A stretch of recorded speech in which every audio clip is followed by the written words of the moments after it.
సున్నా నుండి 100 కోట్ల బిజినెస్ సామ్రాజ్యాన్ని నిర్మించడానికి కావాల్సిన బెస్ట్ స్ట్రాటజీస్ అందించే క్విక్ సారాంశం ఇది.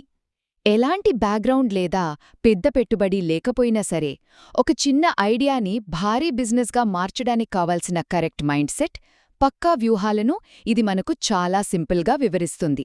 మొదటిది, బిజినెస్ గ్రోత్లో 3 ముఖ్యమైన దశలు ఉంటాయి. స్టార్టింగ్లో ఫౌండర్ అన్నీ తానై రేయింబవళ్లూ కష్టపడాలి. కానీ బిజినెస్ పెరిగే కొద్దీ పనులను టాలెంటున్న వేరేవాళ్లకప్పగించి మీరు కేవలం మేనేజ్మెంట్ పైనే ఫోకస్ చేయాలి. ఫైనల్గా రోజువారీ పనుల నుండి పూర్తిగా బయటపడి ఫ్యూచర్ ఇన్నోవేషన్స్ గురించి మాత్రమే ఆలోచించాలి. ఒక క్రికెటర్ అన్ని ఫార్మాట్లలో అన్ని పొజిషన్స్లో ఒకేలా ఆడలేడు కదా, బిజినెస్ కూడా అంతే. రెండవది, ఇలా పనులు అప్పగించాక బిజినెస్ సూపర్గా నడవాలంటే 4 మూలస్తంభాలు కావాలి.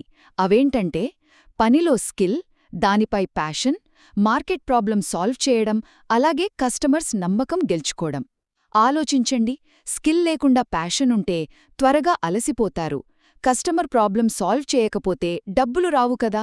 సో ఈ 4 పర్ఫెక్ట్గా కలిస్తేనే బ్రాండ్ నిలబడుతుంది. చివరగా, అసలైన సంపద అంటే కేవలం బిజినెస్ చేయడమే కాదు, వచ్చిన లాభాలను కరెక్ట్గా ఇన్వెస్ట్ చేయడం. ఇక్కడ మీకొక డౌట్ రావచ్చు, బిజినెస్ భలే నడుస్తున్నప్పుడు లాభాలన్నీ మళ్ళీ అందులోనే పెట్టొచ్చు కదా, బయటెందుకు అని. కాని గుర్తుంచుకోండి, మార్కెట్ కష్టకాలంలో మిమ్మల్ని ఆదుకునేది ఆ డైవర్సిఫైడ్ ఇన్వెస్ట్మెంట్స్ మాత్రమే.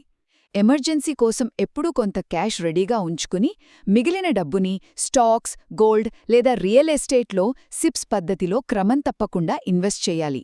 సరైన టైంలో ఇతరులకు బాధ్యతలు అప్పగించడం, వచ్చిన లాభాలను తెలివిగా ఇన్వెస్ట్ చేయడం అలవర్చుకుంటే ఎవరైనా సరే ఒక అద్భుతమైన ఆర్థిక సామ్రాజ్యాన్ని క్రియేట్ చేయవచ్చు.